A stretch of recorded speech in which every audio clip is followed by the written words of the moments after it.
Bonjour, je vous présente aujourd'hui mon jeu de navigation aérienne.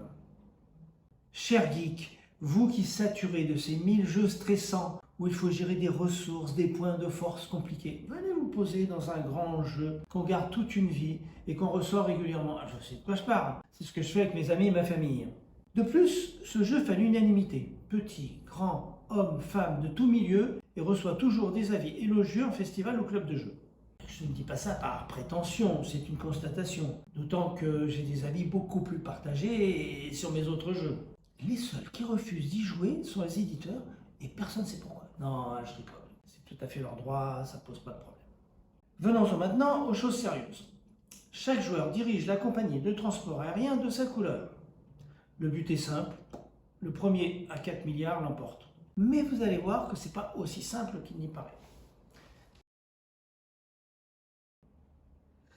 Comme vous pouvez le voir, le plateau est divisé en deux parties. En haut, un planisphère où réaliser ses contrats de transport de passagers.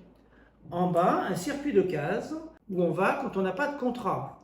On peut y acheter des avions, on obtient des contrats et on achète des priorités dans des villes. Donc on passe régulièrement d'un plateau de jeu à un autre ou l'inverse. Mais le principal se déroule quand même sur le planisphère.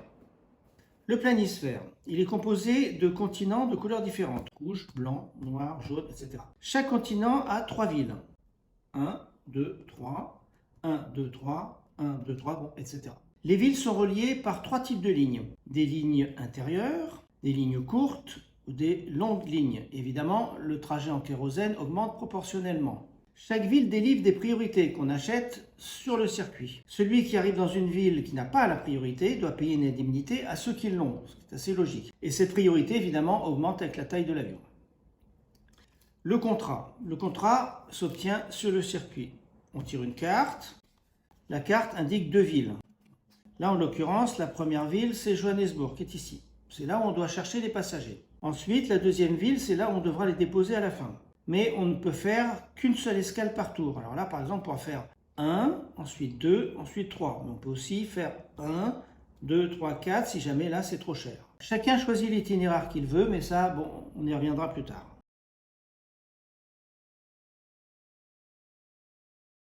Donc, le circuit de cases, qui est ici. Évidemment, la partie va commencer là, puisqu'on n'a rien au départ. Comment on y joue? On y joue avec son pion.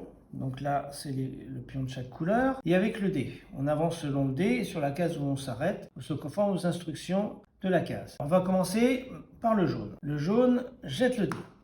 Il fait 6. Donc 1, 2, 3, 4, 5, 6. Il arrive sur cette case qui représente un avion avec un nom de ville. C'est une case de priorité. Alors, en l'occurrence, la ville, c'est Dakar, qui est ici.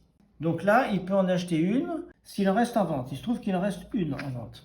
Mais avant, évidemment, comme sur le planisphère, il doit payer les indemnités à ceux qui l'ont déjà. Alors on regarde sur la ville, on s'aperçoit qu'il y a 2 drapeaux. Un drapeau vert et un drapeau rouge, ça veut dire que c'est ceux qui ont la priorité de cette ville. Donc il doit payer une indemnité au vert. L'indemnité, elle est marquée ici, c'est 9 millions. Donc il va payer 9 millions au vert. 9 millions.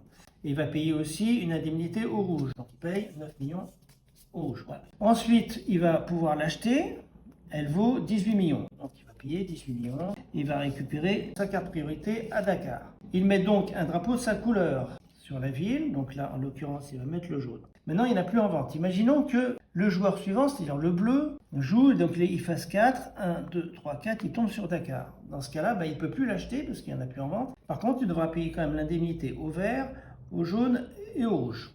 Alors maintenant, c'est au vert de jouer. Le vert joue le dé. Il fait 2. 1, 2, par exemple, il tombe sur une autre case. C'est une case avion-contrat. Dans ce cas-là, sur cette case-là, il peut soit acheter des avions, soit tirer un contrat. S'il choisit d'acheter des avions, donc il va regarder ici, les prix des avions sont là. Par exemple, on va acheter un avion de chaque catégorie. Donc on va prendre un petit avion, ici.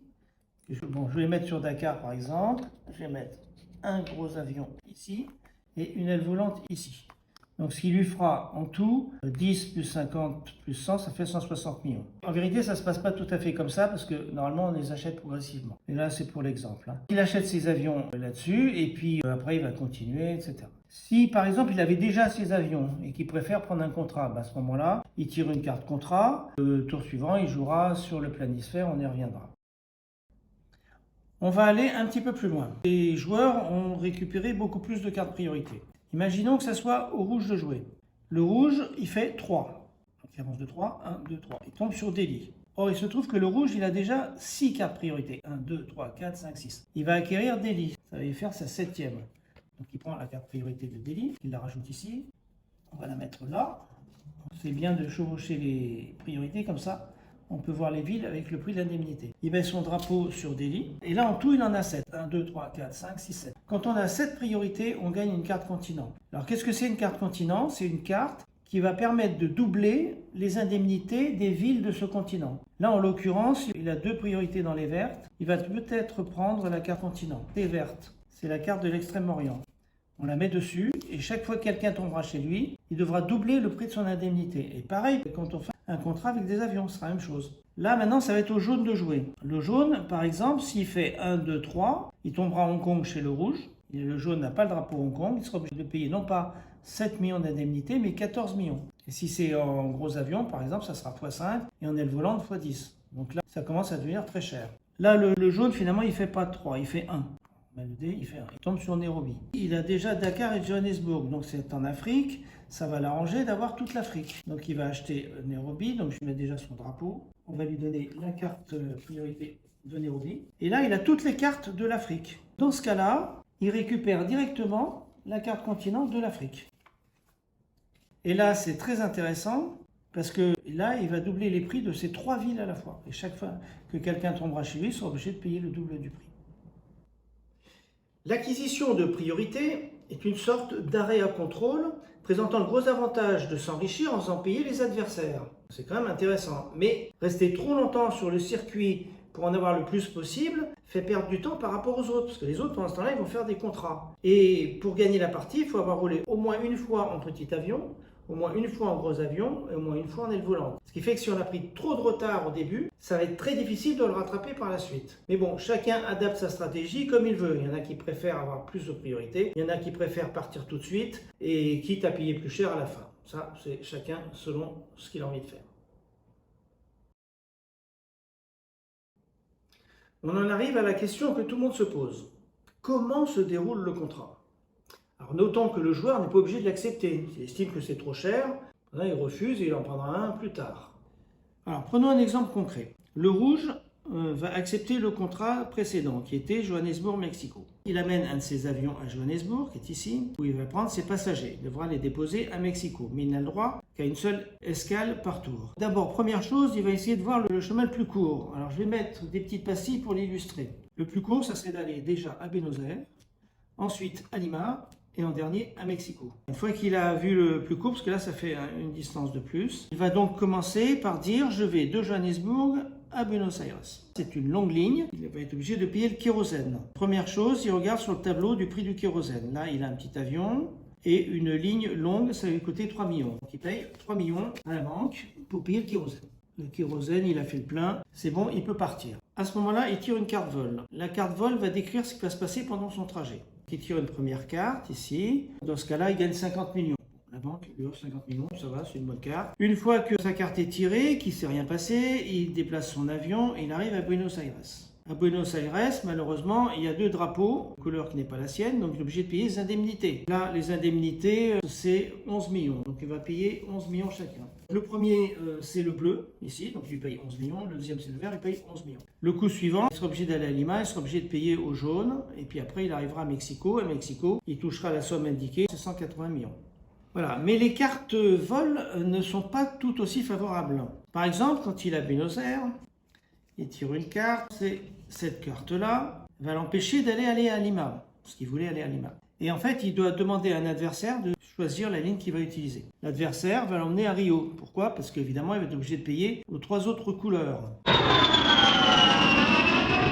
Du coup, au tour d'après, il rebondira, parce qu'il s'apercevra que d'aller directement à New York et à Mexico, ça lui coûtera moins cher que passer par Lima. Parce que là, il a son drapeau et pas là. Au passage, cela montre que le joueur doit toujours savoir improviser.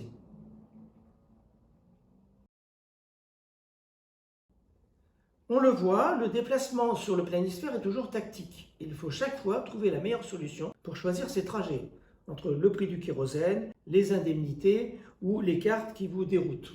Le joueur peut ainsi faire de grosses économies en évitant les drapeaux adverses. Mais rallonger son itinéraire présente des risques, comme va le montrer l'exemple qui suit. Voilà, dans cet exemple, le blanc, avec un gros avion, vient d'atterrir à Johannesburg. Son contrat l'amène à Athènes. Je vais mettre des petites pastilles pour montrer le trajet le plus court. Donc, le trajet le plus court, c'est Nairobi et après Athènes.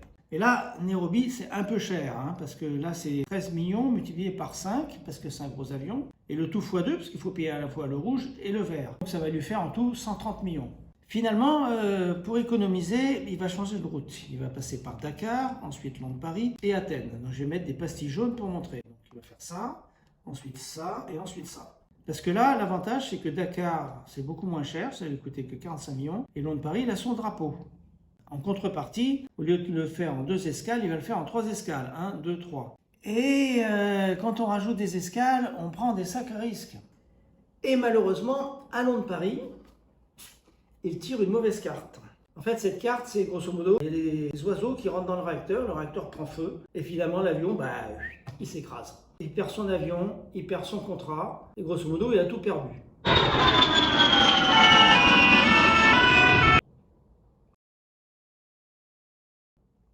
Ce jeu est aussi coopératif. Lorsque 2 avions avec contrat sont sur une même ville. Voilà, là nous avons 2 avions sur la même ville, le bleu et le jaune. C'est le bleu qui part en premier. Dans ce cas-là, le jaune lit secrètement sa carte. Et là, il décide soit de la remettre dans la même position, soit de la mettre en 2e position. Quel est l'intérêt?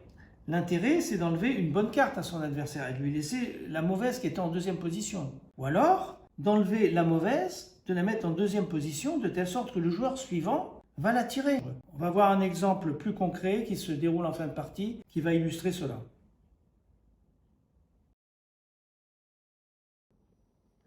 Voilà. Nous avons le jaune qui est en aile volante et qui a un contrat pour Tokyo. S'il finit son contrat, il gagne la partie. Pour lui, l'itinéraire le plus court, je vais mettre des pastilles de sa couleur, sera de faire Delhi, ensuite Ulaanbaatar ici, et ensuite Tokyo à la fin. Le bleu, qui est aussi en aile volante, a lui aussi un contrat qui lui donne la victoire. Il faut qu'il aille à Rio. Par contre, il n'a pas beaucoup d'argent, donc il doit dépenser le moins possible. Le mieux, c'est de suivre ses drapeaux. Il va aller à Hong Kong, ensuite il va aller à Nairobi, ensuite il va aller à Dakar, et enfin il y va à Rio. Mais s'il le fait, le bleu aura une escale de plus à faire que le jaune, et le jaune aura gagné avant. Ce qu'il va faire, c'est qu'il ne va pas suivre son itinéraire, il va aller plutôt à Ulaanbaatar. Alors pourquoi Ulaanbaatar? Parce que si le jaune va à Delhi au coup suivant, il pourra le rattraper à Delhi et lui tirer sa carte. Donc le bleu va aller à Ulaanbaatar. Pour l'instant, on passe les cartes vol, on verra ça après. Alors le rouge, lui maintenant, il a un contrat, il est à Novosibirsk, avec une aile volante, il a un contrat pour Londres-Paris, par contre, il n'a pas assez d'argent pour gagner la partie. Lui, il va essayer de coopérer. Simplement, le problème, c'est qu'il ne peut rien faire contre le jaune. S'il va là, ça ne sert à rien. Lui, ce qu'il va faire, il va aller à Moscou, c'est la seule chance de pouvoir coopérer avec le bleu, parce que le bleu peut le rejoindre. Il va aller à Moscou. En fait, ça l'arrange bien, parce que son contrat, c'est Londres-Paris, donc ça le rapproche. Donc, je vais mettre une pastille pour Londres-Paris. Ici, voilà. Au jaune de jouer. Lui, évidemment, il a flairé le piège à Delhi. Il va changer de route. Finalement, il va partir pour Nairobi.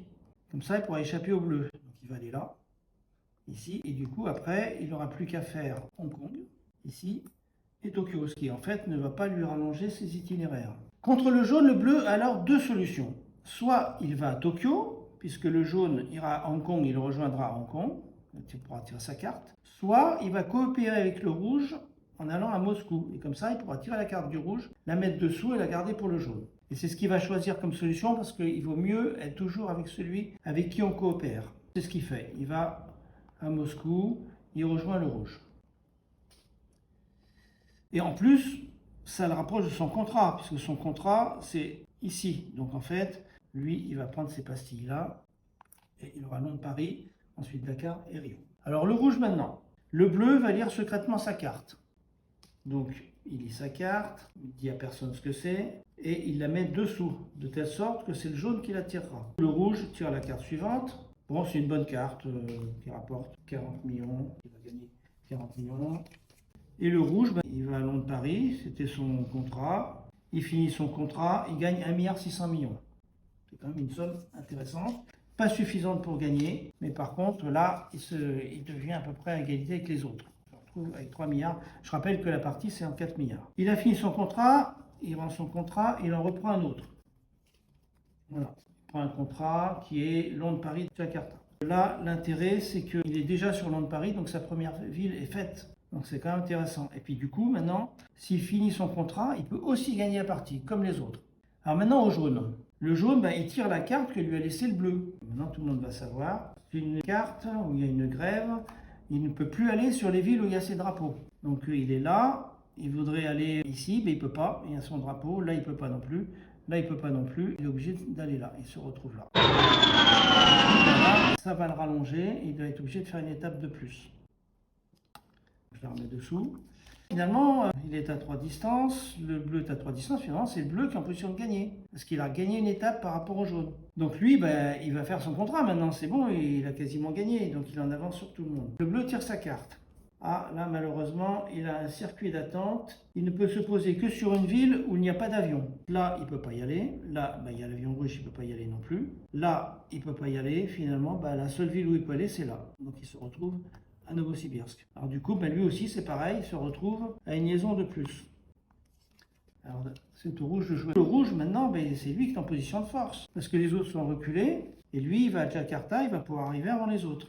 Il va falloir quand même qu'il fasse attention aux deux autres. S'il va à Moscou, il peut se faire attraper par le bleu, donc il va éviter. S'il va à Dakar, il peut se faire attraper par le jaune. Donc finalement, il va aller à Athènes. Et s'il va à Athènes, il aura donc Athènes, Delhi, Jakarta, il prendra un tour d'avance sur les deux autres. Donc il tire sa carte. Là, signaux parasites, il y a des problèmes de radio. Il est obligé d'échanger de place avec un autre avion. Finalement, comme il a un drapeau là, que là il n'a pas son drapeau, il va échanger avec le bleu.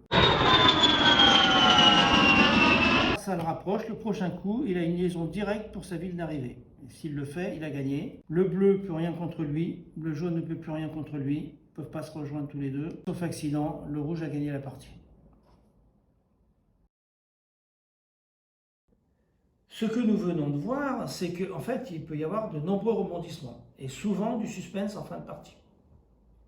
Le paquet de cartes vol comprend 80 cartes. Je n'ai pas le temps de vous les énumérer ici, mais il est conçu pour que le jeu soit toujours équilibré, qu'il y ait un suspense final comme nous venons de le voir, et jamais deux fois le même parti, de sorte qu'on peut y rejouer d'innombrables fois. Voilà, j'espère que ce résumé très succinct vous aura donné envie de jouer à ce jeu. Merci pour votre écoute.